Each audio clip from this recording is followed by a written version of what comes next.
जय हिंद दोस्तों। मैं विकास भारद्वाज एक बार फिर आप सभी का मेरे इस वीडियो में स्वागत करता हूं। मिनी टेस्ट सीरीज का यह अगला पार्ट है जो राजभाषा से संबंधित है। और राजभाषा से संबंधित 4 पार्ट को पहले अपलोड कर दिया गया है। ये 5वां पार्ट है। और इस वीडियो से आपके एग्जाम में 2 या 3 सवाल अक्सर रहते हैं, तो ध्यान से इस वीडियो को अंत तक देखिएगा। और आशा करते हैं कि राजभाषा का ये सीरीज जो पार्ट वाइज आया है आपके एग्जाम के लिए काफी महत्वपूर्ण रहा होगा और आपके ज्ञान में किसी बहुत प्रकार से बढ़ोतरी भी किया होगा। इस वीडियो को शुरू करने से पहले आपके जो चंद कुछ सवाल कमेंट्स में आते हैं वहां उसे मैं पहले आंसर करूंगा और उसके बाद हम आगे बढ़ेंगे। तो कुछ सवालों के आंसर्स मैं दे देता हूं। सबसे पहला सवाल कि आरपीएफ का जो ओपन डायरेक्ट वैकेंसी आई है कांस्टेबल और सब इंस्पेक्टर की, उनका जो है एग्जाम कब होगा। मल्टीपल चैनल्स यूट्यूब पे मैं देख रहा हूँ जहां पर कि ये पूछे जा रहे हैं सवाल, और लाखों वीडियो इस पे बन चुके हैं जिसमें कि कोई ये बोल रहा है कोई ये बोल रहा है, सारी चीजों को वो लेकर के चल रहे हैं।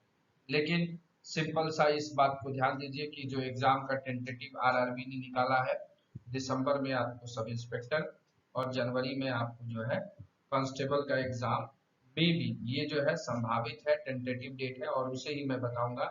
किसी भी प्रकार की और इसमें जो है नई जानकारी नहीं जुड़ी है। दूसरा सवाल कि एएसआई रूल 70 और 72 का एग्जाम कब होगा। मोस्ट सवाल है ये, अभी तक ट्रेंडेड सवाल दूसरा जो है ये। तो आपको बता दें कि आपके इंतजार का समय जो है वो समाप्त हो चुका है।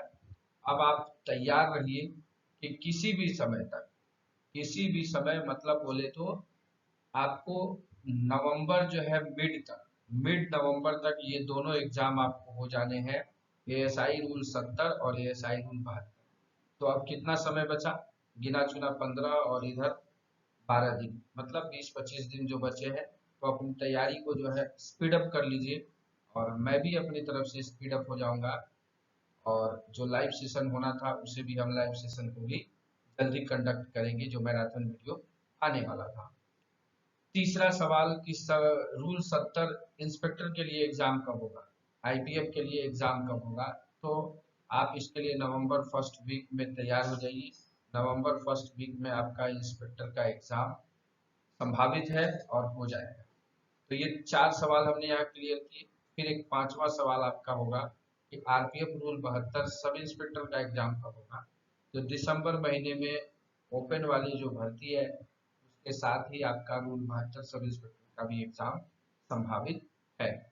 तो ये कुछ ऐसे सवाल जो आपके कमेंट्स में थे जिसको कि मैंने इस वीडियो के शुरू में लिया। अब हम आते हैं अपने इस वीडियो पे जो राजभाषा का 5वां पार्ट है और बहुत ही शानदार है। इसमें से सवाल आपके हर बार एग्जाम में रहते हैं।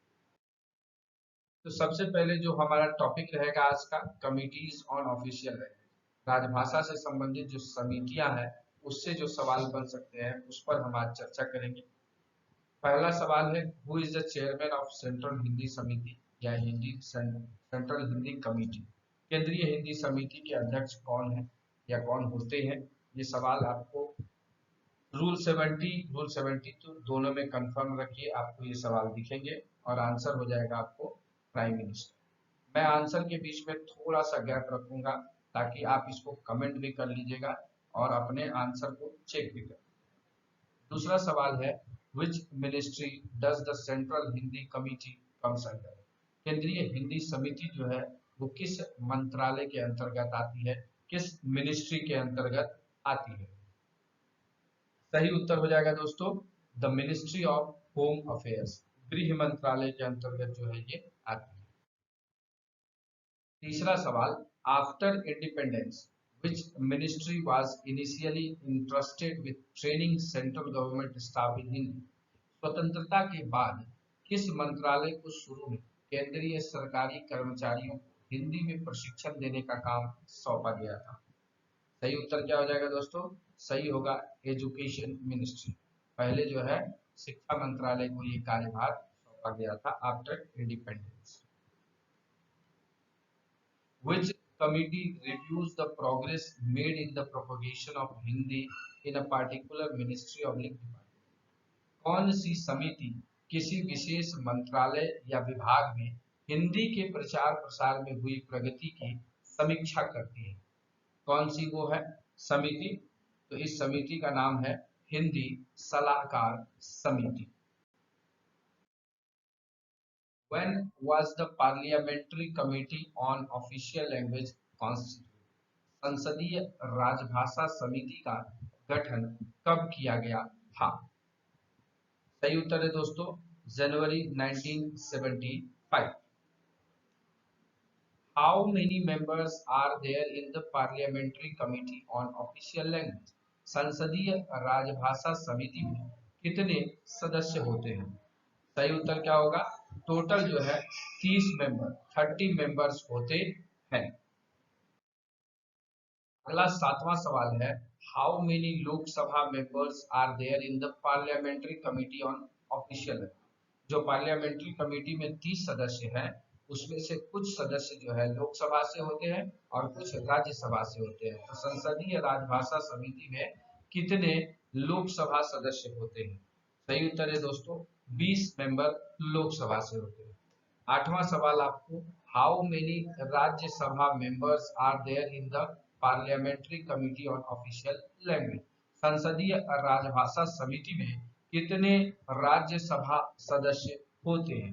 तो राज्यसभा कितने बचे? 30 में से 20 घटाएंगे तो 10 मेंबर राज्यसभा से होते हैं। अगला सवाल at present how many sub committees are there in parliamentary committee on official language. वर्तमान में संसदीय राजभाषा समिति में कितनी उप समितियां हैं? कितनी उप समितियां हैं? तो 3 सब कमिटी है, 3 उप समिति काम कर रही है, 1, 2 और 3। Which subcommittee of the Parliamentary Committee on Official Language inspect the offices of Railway Ministry? संसदीय राजभाषा समिति की कौन सी उप समिति रेल मंत्रालय के कार्यालयों का निरीक्षण करती है? तो हो जाएगा इसका सेकंड सब कमिटी। फर्स्ट सब कमिटी, सेकंड सब कमिटी एंड थर्ड सब कमिटी, 3 सब कमिटीज होती है जिसमें सेकंड सब कमिटी जो है वो क्या करती है? रेल मिनिस्ट्री के ऑफिसेज को इंस्पेक्ट करती है। अगला सवाल है what is the expansion of OLIC used by department of official language. अभी हेड कांस्टेबल रूल 72 में ये सवाल पूछा गया था। राजभाषा विभाग द्वारा राजभाषा विभाग के लिए क्या विस्तार किया गया है? जो OLIC के लिए, तो ऑफिशियल लैंग्वेज इंप्लीमेंटेशन कमिटी, राजभाषा कार्यान्वयन समिति। What is the main duty of official language implementation committee? जो ये राजभाषा कार्यान्वयन समिति है इसका मुख्य कार्य क्या है? तो इसका मुख्य कार्य है to review the progressive use of Hindi. Hindi के प्रगतिशील प्रयोग की समीक्षा के लिए इस कमेटी का काम है। अगला सवाल है who is the chairman of divisional official language implementation committee.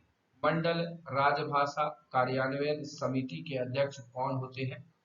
तो जो भी उस मंडल का DRM होते हैं, डिविजनल रेलवे मैनेजर, वो इसके अध्यक्ष होते हैं। वहीं पर who is the chairman of zonal official language implementation committee. क्षेत्रीय राजभाषा कार्यान्वयन समिति के अध्यक्ष कौन है या कौन होते हैं? तो उस जोन का जनरल मैनेजर, महाप्रबंधक। Who is made the chairman of town official language implementation committee constituted in major cities? प्रमुख शहरों में गठित नगर राजभाषा कार्यान्वयन समिति का अध्यक्ष किसे बनाया जाता है? तो उस शहर के जो senior most central government officer होते हैं उन्हें ही इसका अध्यक्ष बनाया जाता है town official language implementation committee का। What is the periodicity of the meetings official language implementation committee. जो राजभाषा कार्यान्वयन समिति है इसकी बैठकों की जो आवधिकता, मतलब कितने अवधि में इसकी बैठकें होती हैं? तो वंस इन 3 मंथ, 3 महीने में एक बार। 17वां सवाल है, what is the periodicity of meetings of the town official language implementation committee? नगर राजभाषा कार्यान्वयन समिति की बैठकों की आवधिकता क्या है? तो ये होगा once in 6 months. What is the periodicity of meetings of Hindi सलाहकार समिति?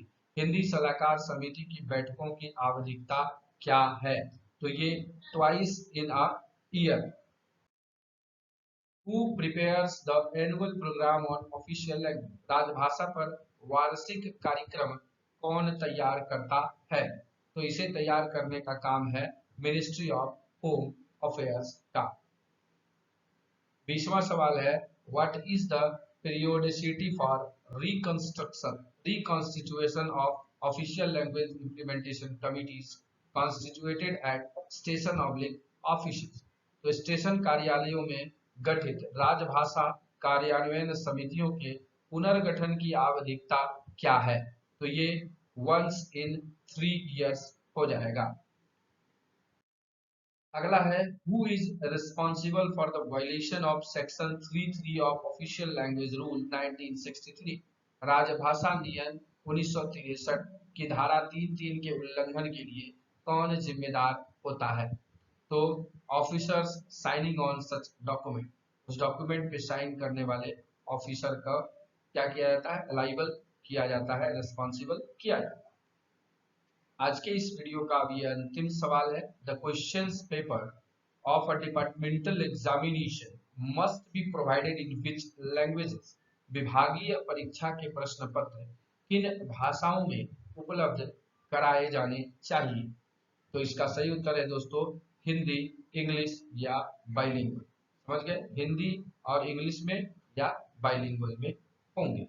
तो ये कुछ कमिटी ऑन ऑफिशियल लैंग्वेज से संबंधित सवाल थे जो आपके एग्जाम में कहीं ना कहीं सवाल के तौर पे दिख सकते हैं।